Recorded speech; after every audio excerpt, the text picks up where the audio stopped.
Coming up today on Locked On Texas Tech, tying up loose portal ends, including two big additions, and processing Red Raider departures, totaling a pretty large number, and we're not worried.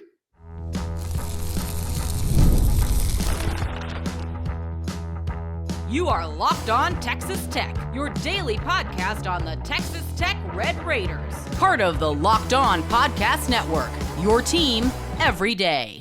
Great to be with you again on Locked On Texas Tech on the Locked On Podcast Network, your team every day, always free and available on YouTube or anywhere you get podcasts. And thanks as always for making us your first listen. Today's episode brought to you by the Amazon Fire TV Stick 4K. Turn any TV into your Xbox.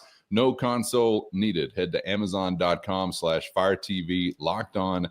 That's Amazon.com/Fire TV Locked On to learn more. With the only Chris Level, I'm Casey Cowan. Chris, great to be back with you, ready to learn more about what's been shaken. And a whole lot of activity since we were last together to catch up on, as we have seen some portal windows now come to a close, at least for entry. Doesn't mean further agreements are not still out there to be had, but the entry portion has come and gone, and we'll catch up on what has gone down on both a basketball and football front. Of course, we will also get to some of what went down regarding Red Raiders headed to the National Football League, some via their name being called in the draft, some undrafted free agency agreements to get to, camp invites, and the like as well. So we'll get to that in just a moment. A big piece, and I mean it literally, landed for Texas Tech. Grant McCasland and the Red Raiders get a commitment from VCU transfer Luke Bamgboye. We'll get to what that means and how that fit is going to shape up for Texas Tech there near the basket. And of course, want to get to catching up as well on some of the numbers and names that we've seen from the Red Raider football roster hit the portal. We've touched on some of the more prominent ones, but I think there's even a few more. Maybe the scope of this number not quite setting in with me just yet as I'm looking down the list like, whoa, okay, what does it mean? And how are we going to continue to move forward with some of these departures? Obviously, you've had some grand additions to enjoy as well. So as we're catching up and tying up some of these loose portal ends, Chris, I guess we go back and start with what we talked about on our last episode, which was a mailbag episode, and that was the courting of one Cash Cleveland, a transfer from Colorado. He does land as a Red Raider, and man, this makes the offensive line situation even more interesting because you were not quick, and correct me if I'm misunderstanding this, but you were not quick to say, hey, this is penciled in day one starter or bust kind of guy. We were talking, I think, more so about maybe some competition, some flexibility on the inside guard spots or at the center position. So, man, talk about opportunity and hopefully more competition yielding more fruitful results for Texas Tech with that group. But how do you like the addition? How do you like the fit for Cash Cleveland? Well, much like Tyrell Green, I think this is you were looking for an interior player. You were looking for a player with some experience, and you were looking for a player with some years, plural, of eligibility. And he checks every box, just like Tyrell Green did. I think Cash Cleveland is obviously he's somebody that's played in your stadium last year, wearing a different uniform, and he started a handful of games last year. And I think you've seen the PFF freshman All-American. You've seen some things attached to him that I think that he graded out very well. And some will say, well, Colorado's offensive line was terrible, which is not wrong. But I think he was one of the bright spots. But I think that this isn't where he wanted to be, and I'm not sure that Colorado was like, hey, we'll throw a bag at you, we'll do this or that. So I think this is a good situation for all parties, for Cleveland to kind of come in here and fill in a bit of the void that Nick Fattig and Dylan Shaw created. And it even goes back to, like, you could even say that, like, Sterling Porsche, who could have come back, could have filled a void. Now, again, you don't know then what you know now, and I think you had a different outlook on everything when a guy like Porsche or a Buchanan or a Merriman or whatever were getting into the portal. But it's just interesting. But as you get through the spring and you you have limited opportunities to get into the player acquisition business. I think this is a player that certainly fills a void. And I think I've seen so I want to try to talk about this in a way that is realistic. I think some feel like, or some have the opinion, and to each his own. You are allowed to have your opinion. My opinion on Cash Cleveland is this, because I think some have tried to say he's going to come in and stay and take Sheridan Wilson's spot at center. I think they see freshman All-American, and they see some of these different things. I don't believe in any way that is what's happening. I think that he is going to come in and compete. I don't think Sheridan Wilson will lose his spot. That was something, Chris, that stood out to me on Friday, how complimentary you were about the spring that Wilson had in tandem with this conversation.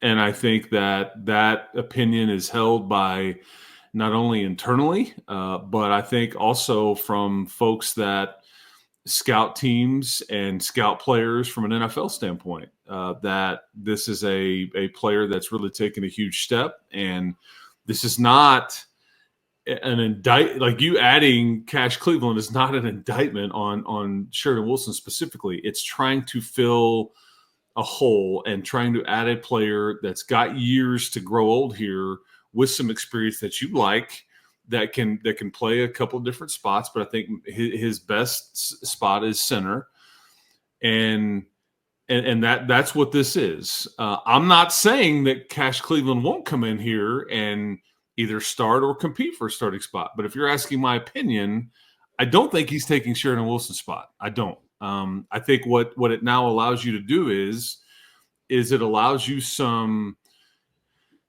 You've been I think cross training some guys that have been playing guard and center, and I think it allows you to say, okay, we have depth at center now. Now we can maybe let some of those guys focus on guard a bit more. I think if anything, and I'm not trying to again take anything away from Cash Cleveland, because I think you did need this player. You wanted this player. Like I think he's going to be on scholarship. The whole thing. This was more of a, and I think when I say like it is more of a depth addition. There's somewhere between like, hey, come in and compete right away in depth. There's the truth lies in between there somewhere. But I just don't think Sheridan Wilson's on any kind of chopping block. I don't buy that. That's not what, because I think Sheridan Wilson has taken a pretty big step forward here. And I'm not saying he's some all-conference center at this point either. I just think this is the natural progression of a player. You get in a system, you get around, which now he's learning a new one. But you see these players get incrementally better as they go, and they grow up, they mature, they start to hone in on some of their weaknesses and get better at it. And I think that's what's happened with Sheridan Wilson. So Cash Cleveland is certainly a welcomed addition and a needed one. And I think he will be allowed to factor in here, whether immediately or down the line or in between, which is something you were looking for and something that you needed. Sheridan Wilson doesn't strike me as the guy that's going to cede any ground, because he was one of the stories of camp last time around. Yeah. That was out there taking up a spot that people didn't really have him penciled in for. So I'd be surprised if there was any giving up of the ghost there. So while we're including that position, are we overlooking the Cleveland impact at a guard spot, which kind of seems to me like a position that's sort of crowded, I guess, on the left or the right side. So I don't know. What do you make of that spot? It's not near as crowded as it was. And I think that because here's the way you're looking at it. If you've got your like depth chart up on a board and you've got these names, the names may look good to you and I, but there's questions with it, or they're in different colors because they're injured or haven't been cleared yet, and so there's a lot of unknown with that position. And I think you're looking to provide some potential answers to this position, because Vinny Scurry still hasn't practiced, still hasn't been cleared. You would like to think that he is going to be one of your starting guards, probably on the left side. But it's a bit of a wild card right now. He's kind of a brand new commodity. I mean, we never even got a look. So, right, and me, other than a game or two, and I think you go off of what they had seen in limited this, he was wearing the hat, make football violent again, and all the things. Yeah, and then he wants to stay here. But there's a question mark there. I think Hunter Sembrano is similar to that. He is similar to that in that, okay, there's a pretty big portal addition. We know what he has done. He's got some experience, but he hasn't done it here yet, and he hasn't really done much in the spring, although he did some stuff. And so I think that's all in front. So there's a bit of a question mark there. Davion Carter, who also played for you last year, and I think you were trying to recruit over and technically wasn't supposed to be here. I think he has taken a bit of a step up. I think that he has appreciated this extra opportunity. I think that he's benefited from better players around him. And I think that you're thankful and glad that he's got this extra year, because I think he provides an answer for you on the interior somewhere. Could be your potential starting right guard, could be a key backup, could provide you depth at center, which he's worked at, and guard and whatnot. So he's certainly somebody that should provide some answers for you. Chris, wasn't Davion, I mean, more than once, I thought often, for whatever this is worth to people, the highest graded offensive lineman Tech would have any given week last year? I feel like he was showing up on that list more often than not. At times, yeah. I just think he's undersized. Yeah. And I think that is not something that has changed. I think he's a really good player. I just think he's limited because of his stature. He's not the biggest guy. He's just undersized for what you're trying to get done. But now you have surrounded him with a lot of size and length at the tackles, and obviously Sheridan on the interior. So this is going to be a case of best five. We will. I've said this before, but I think the only guy that you can take a Sharpie to is like Howard Sampson at left tackle. After that, it's find the best four, and we'll figure out the best spots for them. I do think Jados is involved there. I think Sheridan Wilson's involved there, and then I think you've got some. It's a bit murky just because of the situations with Scurry and Zambrano, and now Cash Cleveland enters the mix, and you've still got guys like Ellis Davis and Jacob Ponton that I think have done really well. But are they ready to be, as Cash Cleveland, like ready to take on a primary role in the situation here, without having played in the system yet and all those things. So there's, Daniel, I mean, there's some names, but you just don't quite feel as solid about it as you did when you had Shaw and Fatig. But now I think that the addition of Cleveland eases that a bit. Let's get to some of those rooms that are becoming less crowded. You make reference to one there. Let's talk Red Raider portal departures.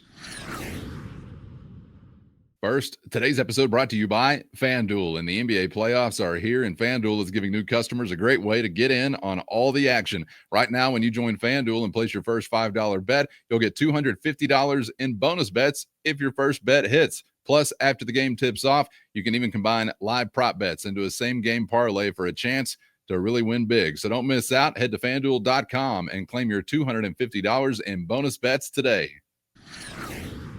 We've talked about some of these names, some that may have been a little bit more prominent, but as I'm kind of over the weekend looking at the list, I'm thinking more about the number. And I think in some other windows or other cycles, you'd be, wow, kind of taken aback by this number possibly. But I don't know, it feels a little bit different, probably because of some of the additions that you've made. But what do you make of those on their way out, and how that's going to impact not only what you can do at those various positions, but again, from a numbers perspective, what you're losing here? Cameron Valdez, not a surprise. That was one of the late ones. Isaiah Crawford, not a surprise. I think some of these guys, I think LJ Johnson was kind of buried on the depth chart, but again, we'll get into receiver at some point because I think you're still looking for help there in the immediate. Joseph Adedire and Isaac Smith are two guys that I hate you losing. I get the numbers crunch. These are guys that were, say, like third or fourth depth chart type scenario. And that's kind of what Jordan Sanford was as well. But you just look at, if your roster was allowed to be at, 120 instead of trying to trim it to 105, which is not official yet. Everybody's operating under the assumption that it's going to be. A lot of these guys, I think, would have stayed. Some of them would have been asked to, hey, man, you want to stay here and be a walk-on or be a preferred walk-on? Can't be on scholarship. And there's still the realistic aspect of trying to cut because the real number is 85. And I think there's some of that because I think with what you brought in the portal, these are all scholarship guys that some of your lower-end developmental guys get squeezed. And it's painful to see a guy like Isaiah Collins. He goes by Boss, the corner, enter the portal. I think that this is a player that was going to be good for you, but you don't really have that time. I think that it's somebody that in a year or two could have really developed into somebody that you're just not afforded that luxury. A lot of these guys could have been that. I mean, Fatig and Shaw could have factored in heavily a year from now. We're having this conversation about spring football and the outlook on the 26th season. Again, not afforded that luxury, or they want more right now, whether it be playing time or NIL or whatever it may be. I know that like Joseph Adedire, just to give you an idea of how much he loved this place. He's got 2 years left. He's told more than one person. And he's visiting West Virginia, or he did this past weekend. He's even told some folks, I hope I can come back a year from now. That's how much he loved this place. I don't know whether that's realistic or not, or whether you would want that, or whether he would still want that. But that's tough for Chris Level, the person that knows Joe Adedire, the person, to be like, God dang, but this is a business. And that's just where you're at on some of these guys. Isaac Smith, you knew what we thought about him and the potential. It just wasn't realized this past year. We just saw flashes of it a year and a half, 2 years ago, and then the injuries happened. Same with Joseph Adedire. So I can keep talking about some, but I mean, you've lost when you look at going back to December. I mean, you just forget. I mean, like you remember Harvey Dyson left here. Yep. I mean, Porsche left here. I mean, it was just so many guys that you lost back in December, and now we're looking at this latest group. But Cromwell. I mean, we kind of thought he'd have a chance last year. I mean, he's in the portal, and some of these guys, it's like we don't know where they're going to end up yet, and there's not a guarantee that they'll end up anywhere. You just don't know that, but all that process is playing out right now. Yeah, so we're 20 plus, mid 2025, 24 of departures. Yeah, with a couple of wild cards, because like Micah Hudson's still on that list also. So I don't know, but he is. I mean, I count, and some of these guys, people are gonna be like, I didn't even know he was on the team. Right, true. Like a Cohen Maroney, Tyler Murray. I mean, people are like, who's this person? Well, there's some young extra, guys. Walk on. Charlie Robinson's a great kid, local kid. He's in the portal, but it's like 35 in total, I think. But you're right. Somebody like Micah is still on that list. So it's just, that's half a team when you get close to it, when you start talking about scholarship count or close to it. So, yeah.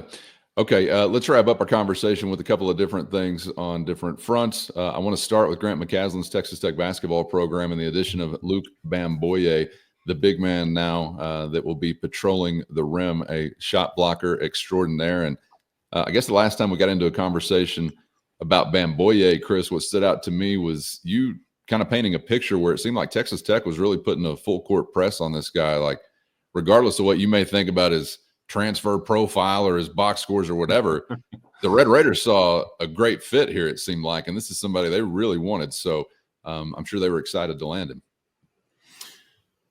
Well, and this is where need and fit come in, because if not him, you needed somebody, and I think you really went all in trying to secure his services.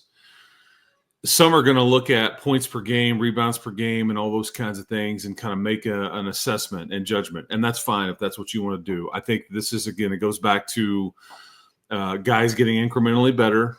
Guys being surrounded by better players, which Luke Bamgboye will absolutely be surrounded by better players. and I think that you have much more of a rim protection presence than you did last year.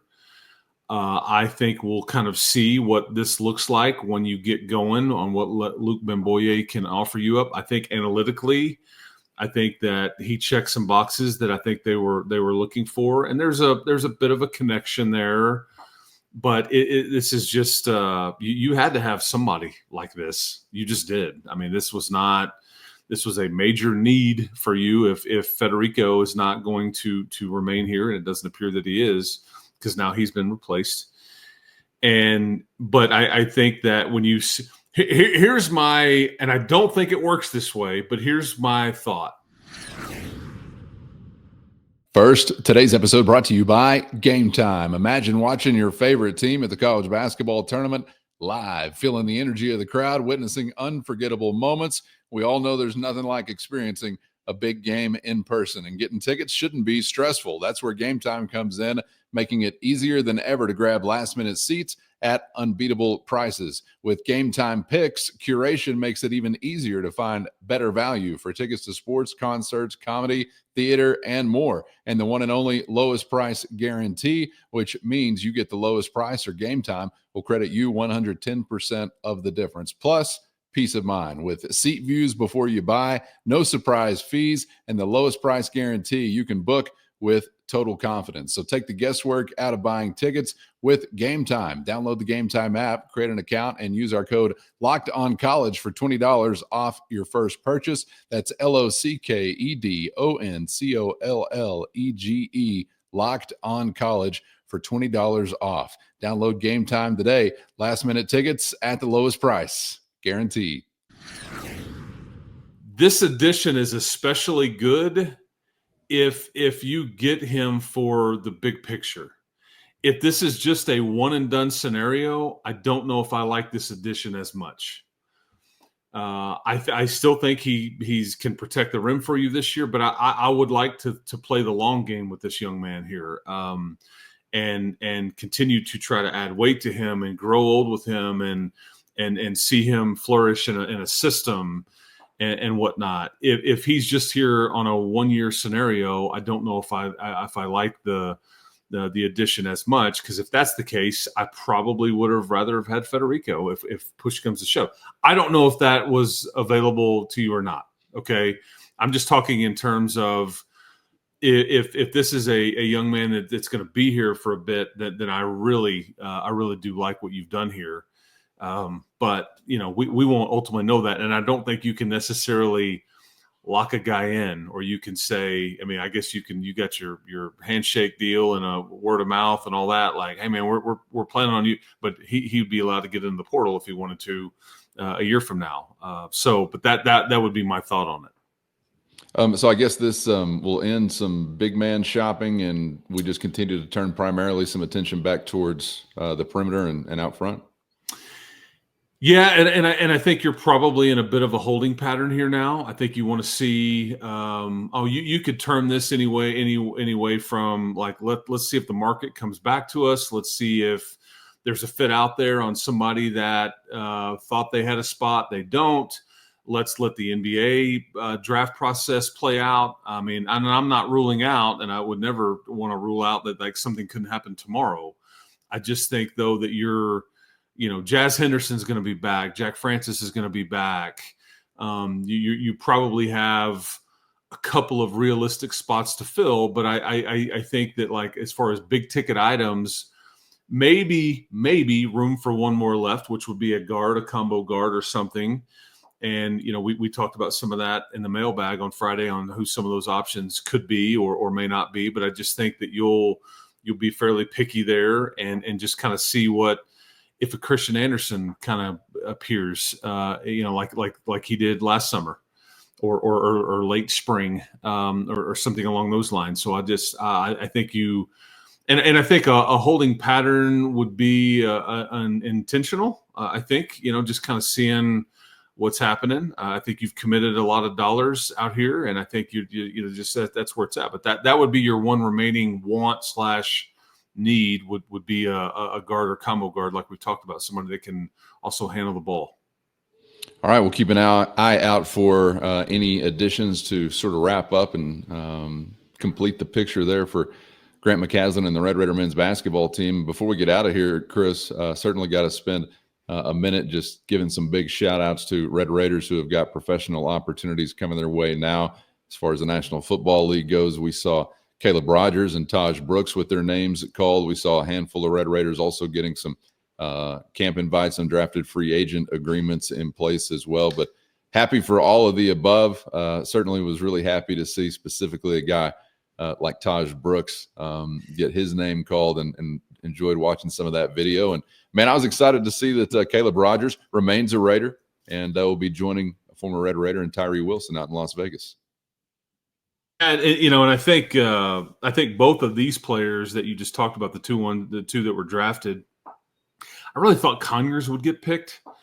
And I guess Josh Kelly he quickly agreed to a deal with the Cowboys. But as far as like Caleb Rogers, I think he's going to factor in right away. I think that, a third round pick, that's a heavy investment for an NFL team. And I think that they are excited. Where does he settle in at? I don't know if they know. I'm sure they've talked to him about exactly guard, tackle, center, whatever. But I think his versatility is just supreme and his athleticism is supreme. We'll teach you the rest based on what we need. But it's pretty cool that he and Tyree Wilson will hook back up. And then Taj Brooks, he has a really good shot to factor into that backfield up in Cincinnati. He'll be surrounded by an elite quarterback and two unbelievably good receivers. That offense will not suck. I can tell you that.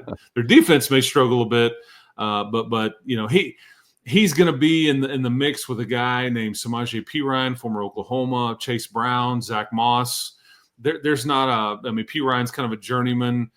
Chase Brown and Zach Moss are kind of, I guess you could even say that they're similar to Taj in that they're just this is running back by committee. I think that Taj's again versatility will be key, and he's very similar to a guy like Perine, and it makes you wonder if he's coming in to replace Perine because teams only keep 3, maybe 4, depending on the system that they would run. But we know what Cincinnati just drafted, and yes, top end speed a problem. Some are going to say his age is a problem, that how many years does he have to really give a franchise, but for the right here and now, phenomenal player. And I was hoping that he would be a Dallas Cowboy personally, because I know the Cowboys had a need for running back as well. And I guess technically maybe still do, even though they drafted 2 of them. But yeah, good for Taj. And speaking of the Cowboys, I think Josh Kelly, he could have a chance to crack the code there a little bit. I will be watching the preseason there out of more interest than normal, because they need receivers. They don't have an answer. They've got a kind of a glutton or just a group of guys that haven't really stood out. They're all, and Josh is clutch. He's got great hands. He's obviously, we know the 30+ third down catches that converted those catches to first downs. And so we'll see, because he's a good route runner. And if he just stays healthy, he's got a chance, certainly. Yeah, so Josh Kelly with the Dallas Cowboys, Jalen Conyers with an agreement with the Miami Dolphins. We saw Braylon Lux with an agreement also with the aforementioned Bengals of Cincinnati, CJ Baskerville with the Denver Broncos, Mason Tharp with the Texans. We'll keep an eye out for anything else to bubble up on the Red Raider radar. But, man, excited for some of these opportunities for these guys, and can't wait to see some of them maybe rise that were unanticipated, which seems to always happen. I think Taj Brooks, if he can have some good luck from a durability standpoint and be available, I think he'll make a hand, Chris, because when he is available, I think he does too much well to not have a shot to stick on a roster and, feature things like that. Not necessarily words we would use, but to have a nice professional career, I think if he can have some luck from a health standpoint, maybe we'll see that from him. So congratulations to all those guys, and certainly best of luck as they pursue those NFL opportunities. Chris, appreciate your time and perspective as always on all of the above. Still plenty more to get into on what is assuredly another wild and woolly week coming our way. So looking forward to the next one, man. We'll see you then. All right, sounds good. Appreciate it. We'll be here all week, maybe more of a normal schedule this week for you and I. So I don't know, but we'll see. Yeah, I mean, knocking on wood. I'm afraid to even say that out loud. We'll see.